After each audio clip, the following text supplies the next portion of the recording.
नमस्कार, मैं हूं मृत्युंजय कुमार झा और हमारा खास शो एमएसपी पर तकरार, गारंटी दे पाएगी सरकार, इसमें आपका स्वागत है।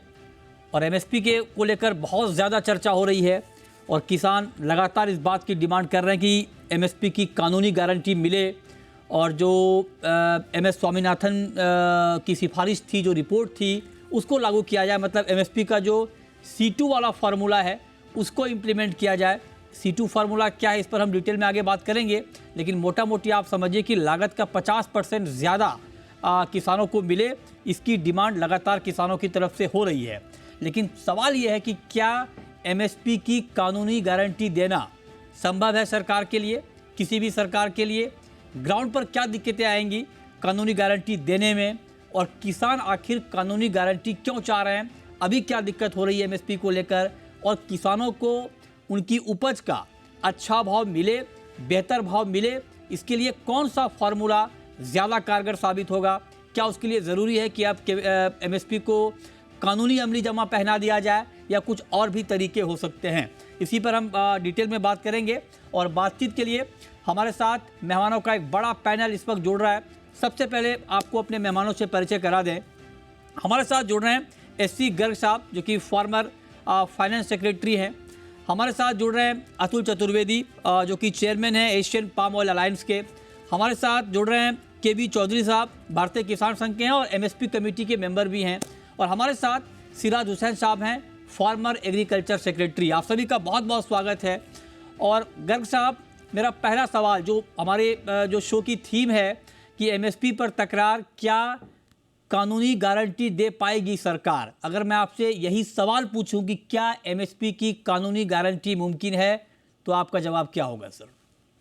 देखिए, कानूनी गारंटी एमएसपी की ना तो जरूरी है और ना ही दी जानी चाहिए। अच्छा। और ना ही ये इम्प्लीमेंट की जा सकती है। अच्छा। ये विचार कि किसी भी कमर्शियल चीज के लिए, खेती भी एक कमर्शियल काम है। आप उत्पाद करते हैं, फसलों को लगाते हैं, उसको फिर मार्केट में बेचते हैं, कंज्यूमर खरीदता है। किसी भी चीज के प्रोडक्ट की गारंटी देना कि उसकी परचेज किया जाएगा और उसको उस परचेज की एक विशेष दाम दिया जाएगा, वो जमाना चला गया है, उसकी जरूरत नहीं है। और इससे केवल मार्केट्स डिस्टोर्ट होते हैं, फसलों का प्रोडक्शन डिस्टोर्ट होता है। तो मेरी नज़र में तो ना तो ये संभव है और ना ही ये दी जानी चाहिए। तो फिर किसानों को अच्छा भाव कैसे मिलेगा सर, गर्ग साहब? देखिए, किसानों को अच्छा भाव मिलना चाहिए। वो चीज़ की उत्पादन करें, उस क्वालिटी की चीज़ का उत्पादन करें जिसकी डिमांड है, और जिसकी डिमांड है उसका अगर उत्पादन करें तो मार्केट में उनको अपने कंज्यूमर से दाम मिलेंगे। सरकार के लिए उत्पादन नहीं होना चाहिए, सरकार के लिए कोई फसल पैदा नहीं करनी चाहिए। सरकार कंज्यूमर नहीं है, तो सरकार से दाम की अपेक्षा करना या गारंटी लेना, उसके बजाय किसानों को वो चीज़ उत्पादित करनी चाहिए जिसके लिए बाजार है, लोग खरीदें, दुनिया खरीदे, और उसमें उनको पूरी फ्रीडम मिले कि वो जहाँ चाहें बेचें, एक्सपोर्ट करें, जो भी करें, और वही चीज़ उत्पादित करें जिसके लिए कंज्यूमर है, तो कह उसी रहे से हैं उनको दाम कि मिलेंगे। सरकार से गारंटी ना मांगे किसान। तो अतुल जी, अगर सरकार से गारंटी ना मांगे किसान, तो क्या बाजार से मांगे? क्या बाजार गारंटी देगा? क्योंकि डिमांड, जो बात गर्ग साहब कह रहे हैं वह ठीक है, लेकिन उसका दूसरा पक्ष ये है कि जब डिमांड को देखकर किसान खेती करता है, बहुत ज़्यादा खेती कर लेता है, प्रोडक्शन ज़्यादा हो जाता है, दाम गिर जाते हैं। प्राइस को देखकर किसान खेती कर लेता है, बहुत ज़्यादा पैदा कर लेता है तो दाम गिर जाते हैं, कम पैदा होता है दाम बढ़ जाते हैं। तो ये फ्लिप फ्लॉप चलता रहता है। तो क्या अगर सरकार से गारंटी ना मांगे तो क्या बाजार इस बात की गारंटी देगा कि आप जो पैदा कर रहे हैं उसका उचित मूल्य मिलेगा? मैं आपको दो चीज आपके साथ शेयर करना चाहूंगा।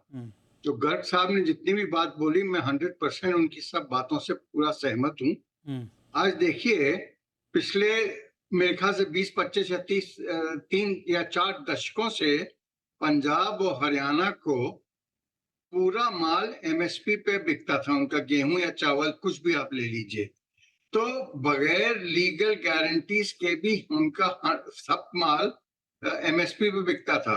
तो आज क्या तकलीफ हो गई है जो कि इतनी सब तकलीफें बढ़ रही हैं और इतना सब एजिटेशन हो रहा है, ये मेरे को अभी तक समझ में नहीं आई ये बात। और दूसरा जो आपका कहना है कि मतलब बाजार उसको पूरा पैसा दे, मैं समझता हूँ अगर किसान वही चीज बना रहा है जिसकी की मार्केट को जरूरत है, तो डेफिनेटली पैसा मिलेगा किसान को। कोई कारण नहीं है कि ना पैसा मिले। आज देखिए पंजाब हरियाणा के किसान ने केवल गेहूं चावल की साइकिल चला चला के इतना ज्यादा इफरात में पैदा कर दिया कि उसको स्टोरेज की भी तकलीफें होती हैं और इतना ज्यादा सब्सिडी इन्वॉल्व हो जाती है और उसके रख रखाव की सब्सिडी इतनी ज्यादा इन्वॉल्व हो जाती है कि वो माल की कीमत से कहीं ज्यादा दिखाई देने लगती है। जो बात तो अतुल जी आप कह रहे हैं मेरा तो मानना ये है जो कि जो बात अगर आप कह रहे हैं कि किसान अगर वहाँ वही का पैदा करे, एक आपत्ति है रईस सर, के मतलब अंदर मक्का पैदा करे। मैं थोड़ी सी असहमति रखता हूं आपकी इस बात पे। आप जो बात ये कह रहे हैं कि अगर किसान बाजार के हिसाब से पैदा करे, में कि कोई अगर तकलीफ डिमांड नहीं को आएगी। देखकर पैदा करे, तो आप कह रहे हैं कि पैसा मिलेगा किसानों को। मेरी थोड़ी 100% असहमति इस मिलेगा। बात पे है अतुल जी कि आप देखिए कि अभी हमारी जो खपत है उसका हम 60 से 70% इंपोर्ट करते हैं डबल ऑयल, राइट। अब हमारे देश में ज़रूरत है तिलहन की, तिलहन किसान पैदा भी करते हैं, लेकिन आप देखिए कि इंपोर्ट पर इतनी हैवी डिपेंडेंसी के बावजूद डोमेस्टिक मार्केट में अभी तिलहन किसानों को अच्छे भाव नहीं मिल रहे हैं। सोयाबीन के दाम एमएसपी से नीचे आ गए हैं, मस्टर्ड की क्रॉप अभी आने वाली है, मस्टर्ड का भाव नीचे है, तो इस बात की गारंटी कैसे होगी कि जिसकी डिमांड है उसका अच्छा भाव मिलेगा ही? नहीं, आपका पॉइंट बिल्कुल दुरुस्त पॉइंट है और ये जद्दोजहद तो चलती रहनी पड़ी रहेगी, क्योंकि आज जितने भी डिसीजन मेकर्स हैं वो सारे कंज्यूमर की तरफ ज्यादा देखते हैं वनस्पति की प्रोड्यूसर की तरफ। मेरा ये मानना है, जहां तक एडिबल ऑयल का सवाल है, एडिबल ऑयल के प्राइसेस एमएसपी के नीचे जाने का कोई तुक नहीं है। अगर आप अपना इंपोर्ट जो है उसके ऊपर ड्यूटी लगाएं और ये इंश्योर करें कि अपने यहाँ की कमोडिटी एमएसपी के नीचे न बिके। और इसके लिए गवर्नमेंट को थोड़ा प्रोएक्टिव होना पड़ेगा। और जहां तक ड्यूटी लगाने का सवाल है, उसमें जरूरत से ज्यादा कंज्यूमर को प्रोटेक्ट करने की जरूरत नहीं है। कि एक मैं बैलेंस समझता हूं बनाना कोई पड़ेगा। कारण नहीं है कि अब MSP चौधरी, ठीक है, ये सर आपने बहुत महत्वपूर्ण बात करी कि कंज्यूमर और एक किसानों को अच्छा भाव मिले, इसकी बीच एक प्रॉपर बैलेंस होना चाहिए। अब केवी चौधरी जी, आप तो एमएसपी कमेटी के मेंबर भी हैं जहाँ तक मेरी जानकारी है, कहाँ पेच फंस रहा है सर, क्या दिक्कत आ रही है? मृत्युंजय जी, अगर बिल्कुल ईमानदारी के साथ आप सुने, और मैं ईमानदारी के साथ सारी चीजें आपके साथ शेयर करूंगा आज। पहली बात तो यह कि सन 67 की व्यवस्थाएं तब शुरू की थी जब शॉर्टफॉल था सरकार ने अपनी खरीद के लिए। आज हम सरप्लस में हैं। ये एक स्थिति है गेहूं और चावल की, जो एमएसपी की हम बात कर रहे हैं। मेरा ये कहना कि दुनिया की कोई भी सरकार एमएसपी पर अपनी फसलों को, भारत जैसे देश की सारी फसलों को खरीद नहीं सकते। अच्छा। 23 फसलों की बात करें तो 250 से ज्यादा फसलें पैदा होती। पहले सुन लीजिए, 2 मिनट मेरी बात सुनिए। आज स्थिति ये है कि डिमांड एंड सप्लाई की हम बात करते हैं। मैं कमेटी में भी इस बात को बहुत स्पष्ट रूप में रख चुका हूं। अभी अतुल जी को मैं सुन रहा था, वो ये कह रहे थे कि दलहन का, तिलहन का किसान पैदा करे। मैं आपको जानकारी दे दूं कि 2022 में मूंग की दाल 4200-4100 रुपये, 43 रुपये कुंटल किसानों को बेचनी पड़ी। 1.5 महीने के बाद उसका रेट उतना ही बढ़ गया और कंज्यूमर को उसका कोई बेनिफिट नहीं दिया गया, 1 रुपया कम नहीं किया गया। दूसरी फसल आती है तिलहन की, जो 2023 में आई थी। उसमें सरसों में आप देख लीजिए कि 41-4200 से शुरू हुई थी खरीद, और वो दुर्गति किसानों की हुई। क्या सरसों का तेल इतना कम करा गया? नहीं किया गया। ये हकीकत है, कंज्यूमर को कोई बेनिफिट 1 पैसे का नहीं मिला। किसान का माल 45-50 दिन में जो मंडी में आया। तीसरी उदाहरण अभी आपको दे रहा हूं, लास्ट टाइम का आखिरी, जिसमें चने का दाम जब 4200 हुआ और मेरे से एक आ गया कि आप ये कहते हो कि जो बाजार है उसको राइडर लगाना चाहिए, हमको लोअर कैप जो लगानी चाहिए A2 प्लस FL प्लस 50% को। अब चना जब किसान का आया तो डाउन कर दिया, और जब गोडाउन में पहुंच गया तो वही चना 50 दिन के बाद 6200 रुपये तक पहुंच गया। मेरा कहना यह है कि कंज्यूमर को कोई बेनिफिट हुआ हो, देश देख रहा है, हम भी देख रहे हैं, बहुत खुले मन से हम बात कर रहे हैं। बाजार ने ईमानदारी अगर करी होती और तब हम मान लेते कि महंगाई बढ़ती है, अगर आप उपभोक्ता को सस्ता बाजार देता, सस्ता नहीं दिया गया, उसी भाव पे कंज्यूमर को बेचा गया और किसान का जमाला। इसलिए हाँ, इसीलिए ठीक है। आपने जो बात कही मैं एपीएमसी आता की हूं, मंडियों के ऑक्शन को, मेरी बात सुनिए, एपीएमसी की मंडियों के ऑक्शन को स्टेट गवर्नमेंट्स को रेगुलेट करना चाहिए अपने तरीके से, कानूनों में सुधार करके, कि वो लोएस्ट कैप जो है वो A2+FL 50% लगे, जिससे आगे जैसी डिमांड एंड सप्लाई है वैसा करे, जो हमारा एक्सपोर्ट की स्थितियां वो देखे। और इसमें आप इसके पक्ष में हैं चौधरी जी, आप इसके पक्ष में हैं कि कानूनी गारंटी मिले एमएसपी की, आप पक्ष में हैं चौधरी जी? देखिए, एमएसपी पर कानून नहीं बनाया जा सकता, खुले बाजार को राइडर के साथ रखना। अच्छा, राइडर के साथ आप कह रहे हैं कि ये ऑप्शन हो सकता है कि आप एक राइडर लगाएं कि इससे नीचे के भाव पर नहीं बिकेगा। ठीक है, सिराज जी हमारे साथ हैं, फॉर्मर एग्रीकल्चर सेक्रेटरी हैं और बहुत डिटेल जानकारी रखते हैं एमएसपी के मुद्दों पर। सिराज जी, मैं आपसे प्रैक्टिकल अप्रोच के साथ ये पूछ रहा हूँ कि क्या ये प्रैक्टिकली संभव है कि जो डिमांड किसानों की तरफ से आ रही है कि एमएसपी की कानूनी गारंटी दी जाए, मिले? आपको लगता है कि अगर प्रयास किया जाए तो ये हो सकता है, या फिर आपको लगता है कि नहीं, इसको ग्राउंड पर इंप्लीमेंट करना मुश्किल होगा? देखिए, हमें जो कहना है इस सब्जेक्ट उसके बारे में हम लिख चुके हैं। हाँ, ये हमारे रूल तो आपने लिख दिया था, बोल भी दीजिए। तो समझना हो वो पढ़ ले। हाँ, देखिए, बात ये है कि पूरे इंडिया की अलग अलग सूबों में अलग अलग स्थिति है। किसी स्टेट में एग्रीकल्चर मार्केटिंग बहुत अच्छी तरह फंक्शन करती है, मिसाल के तौर पर पंजाब हरियाणा में। कोई स्टेट ऐसी है कि वहां पर किसान बहुत कम अपनी प्रोड्यूस को एपीएमसी में ला के बेचते हैं, वो अपने गांव में ही बेचते हैं। तो अब सवाल ये है कि जहां एपीएमसी डेवलप नहीं है, बहुत छोटे छोटे किसान हैं जिनके पास बहुत कम सरप्लस है, तो वो मंडी में ला के बेचते नहीं है। उसकी वजह से आप एमएसपी का कानून भी बनाएंगे तो वो कैसे इंप्लीमेंट होगा, बड़ा मुश्किल है इसको इंप्लीमेंट कर पाना। लेकिन ये बात बिल्कुल सही है कि जब किसानों की फसल आती है, पीक हार्वेस्ट टाइम का किसी भी साल का डेटा देखते हैं तो प्राइसेस बहुत गिर जाते हैं और उससे किसानों को बहुत नुकसान होता है।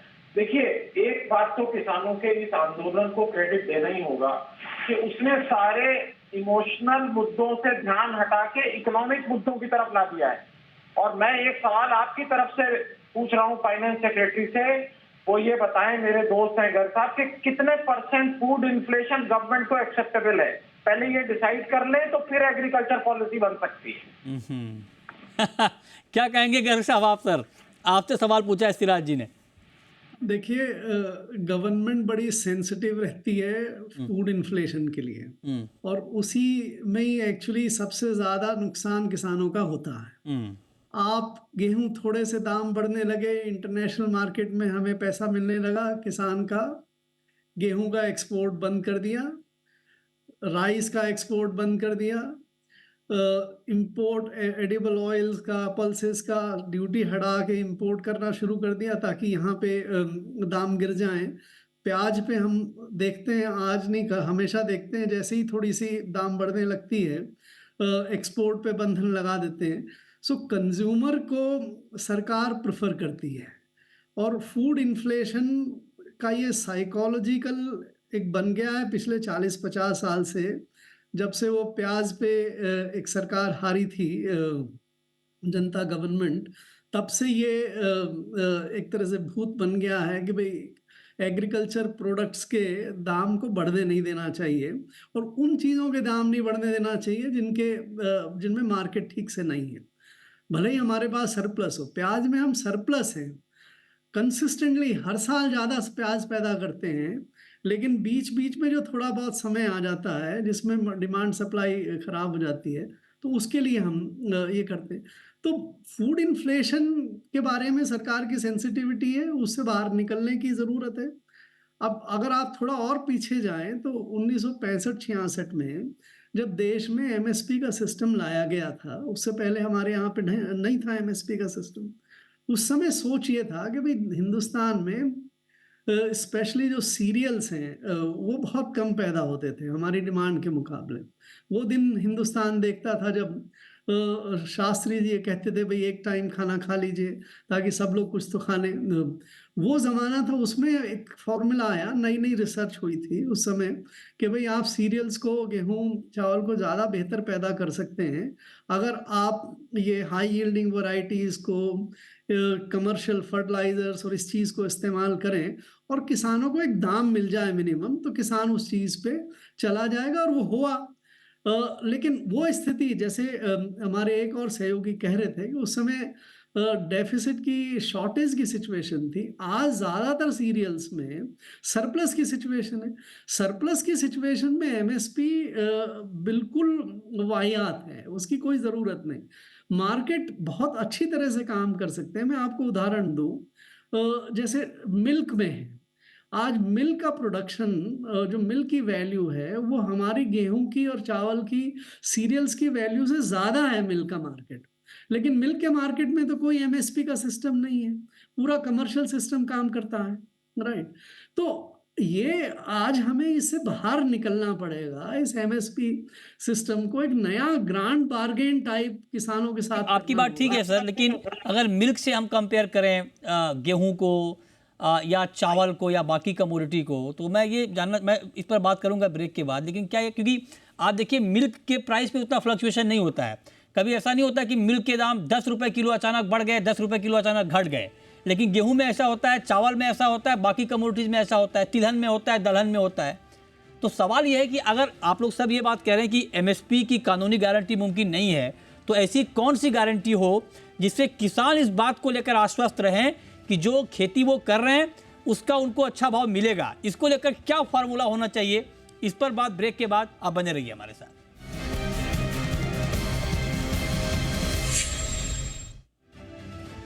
ब्रेक के बाद भी आपका स्वागत है। हमारी खास चर्चा जारी है। अतुल जी, अब मैं दूसरे राउंड की चर्चा शुरू कर रहा हूं सर, और दूसरे राउंड में मैं आपसे जानना चाहता हूं, फर्स्ट राउंड में आप सब लोगों ने ये बात कही कि एमएसपी की कानूनी गारंटी मुमकिन नहीं है, उसकी बहुत सारी उसको लेकर के मुश्किलें हैं। और ये बात ठीक भी है कि भाई सारी फसलों को सरकार खरीद ले तो सरकार रखेगी कहाँ, और ये ज़रूरी नहीं है कि किसान जो है एपीएमसी मंडी ही लाए अपनी फसल को, बाहर में अगर बिक्री हो रही है तो उसकी गारंटी कहाँ से आएगी? तमाम तरह की दिक्कतें ग्राउंड पर आएंगी। चलिए, अगर इसको मान भी लिया जाए तो दूसरा सवाल मेरा आपसे ये है कि अगर एमएसपी की कानूनी गारंटी नहीं, तो किसानों को अच्छा भाव दिलाने का कौन सा फार्मूला हो सकता है जो आपको लगता है कि कारगर भी है और उसको इम्प्लीमेंट भी किया जा सकता है? देखिए, एक तो मैं पहले आपसे ये कहना चाहूंगा कि 22 या 23 जो कमोडिटीज अभी एमएसपी के अंदर जो बातें हो रही हैं कि इनको 100% लीगल गारंटी दी जाए, तो और चीजों ने क्या गुनाह किया है? जो एग्रीकल्चर में और भी बहुत सारी कमोडिटीज हैं, उनने तो बेचारों ने कोई गुनाह नहीं किया है, तो कल को वो लोग भी एजिटेट करेंगे। तो मैं नहीं समझता कि लीगल गारंटी देना ना ही वाजिब है और ना ही पॉसिबल है। जहां तक आपकी बात है कि कैसे प्राइस को मेंटेन किया जाए, तो सबसे बढ़िया तरीका यही है, जैसे आज एडिबल ऑयल की बात करें, ऑयल सीड की बात करें, तो गवर्नमेंट को थोड़ा प्रोएक्टिव रहना पड़ेगा कि इंश्योर करे कि ड्यूटीज जो है इंपोर्ट टैरिफ, वो इस तरह से होना चाहिए, उसको सूटेबली ट्वीक करना चाहिए कि यहाँ पे जो भी ऑयल सीड है वो एमएसपी से नीचे ना बिके और गवर्नमेंट को फिर उसको डिफेंड करने की जरूरत नहीं पड़ेगी, मार्केट फोर्सेस ही उसको डिफेंड करेंगी। तो मैं समझता हूँ ये गवर्नमेंट को थोड़ा ड्यूटीज की तरफ तवज्जो देनी पड़ेगी। और जहां तक तेजी, इसकी कहना मंदी का सवाल है, अभी सिराज साहब भी सही बात बोल रहे थे कि जब क्रॉप आती है पहले 2-3 महीने, उस पीरियड में सबसे ज्यादा प्रेशर रहता है। तो अगर उस पीरियड में गवर्नमेंट थोड़ा सपोर्ट कर देती, जैसे ऑयल सीड के अंदर नैफेड सपोर्ट करता है, हैफेड सपोर्ट करता है मस्टर्ड में, तो मैं समझता हूँ कोई कारण नहीं है कि एमएसपी के नीचे हम लोगों के यहाँ की ऑयल सीड क्यों बिके।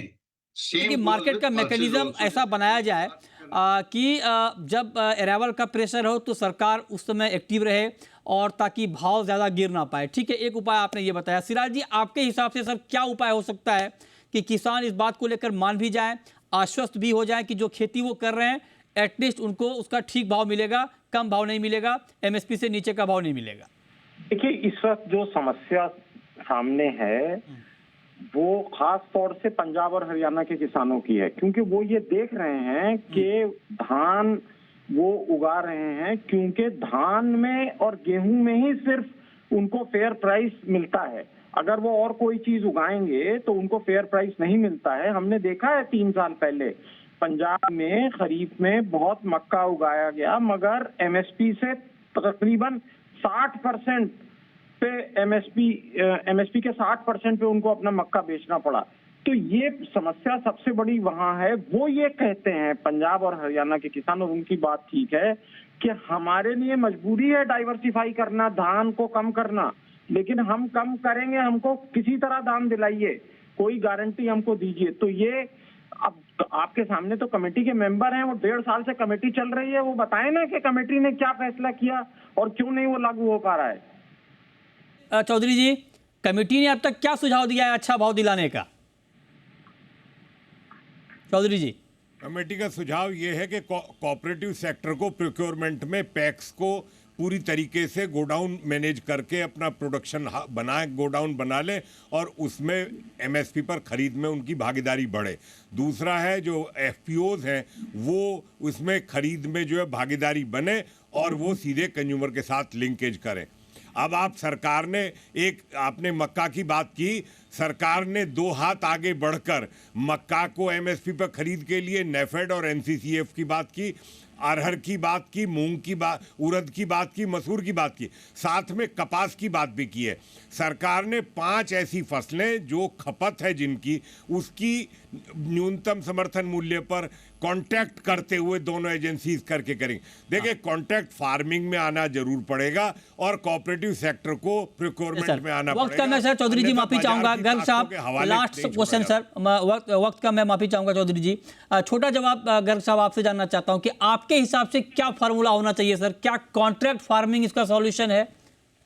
नहीं, देखिए, पहली बात तो जो एमएसपी का सिस्टम हम 25 क्रॉप में चलाते हैं वो एक्चुअली डिसफंक्शनल है, चल ही नहीं रहा है।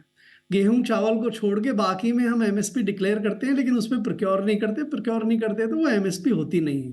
तो ऐसा सिस्टम जिसको हम एनफोर्स ही नहीं करते उसको हम क्यों चलाते हैं? दूसरी बात कि ये पंजाब और हरियाणा में जहाँ पे दाम मिल रहे हैं और एमएसपी पे प्रोक्योरमेंट हो रहा है, वो एजिटेट कर रहे हैं कि ज़्यादा दाम हमें मिले जितने आज के मिलते हैं, क्योंकि उनको विश्वास है कि ये दाम अगर एमएसपी का सिस्टम चलता है तो और C2 प्लस 50% पे पहुंचते हैं तो उनको और ज़्यादा दाम मिल पाएंगे।